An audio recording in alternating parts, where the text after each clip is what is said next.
Dear friends, ഞാൻ മൂന്തപ്രസാദ്. ഞാൻ ഇന്ന് എക്സ്പ്ലെയിൻ ചെയ്യുന്നത് ജ്വല്ലറി സെയിൽസിൻ്റെ ഏറ്റവും ഇമ്പോർട്ടൻ്റ് ആയിട്ടുള്ള ടീം വർക്കിനെ കുറിച്ചാണ്.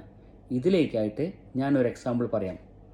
ഒരാൾ ഒറ്റയ്ക്ക് ജോലി ചെയ്ത് ഒരു ദിവസം 20 പിൻ ഉണ്ടാക്കുന്നു.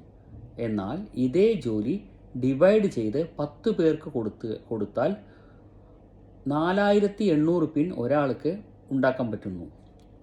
ഒരാൾ ഇതിന് വേണ്ടിയിട്ട് പിന്നിന് വേണ്ട വയർ കട്ട് ചെയ്യാം, മറ്റേയാളത് നിവർത്താം, അടുത്ത ആൾ പിൻ ഷാർപ്പൺ ചെയ്യാം. അങ്ങനെ ഈ ജോലി തന്നെ ഒരേ ജോലി തന്നെ ഡിവൈഡ് ചെയ്ത് ഡിഫറെൻറ്റ് ടാസ്ക് ആകുമ്പോൾ എഫിഷ്യൻസി കൂടുന്നതായി കാണാം. ഇതാണ് ഡിവിഷൻ ഓഫ് വർക്കിൻ്റെ പ്രത്യേകത. ഇങ്ങനെ തൊഴിൽ വിഭജനം നടത്തിയപ്പോൾ ഉൽപാദനക്ഷമത 240 മടങ്ങ് വർദ്ധിച്ചതായി കാണുന്നു.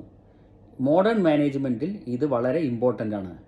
ഇതിനെക്കുറിച്ച് പ്രശസ്ത സാമ്പത്തിക ശാസ്ത്രജ്ഞൻ ആഡം സ്മിത്ത് അദ്ദേഹത്തിൻ്റെ ബുക്കിൽ പ്രതിപാദിക്കുന്നുണ്ട്.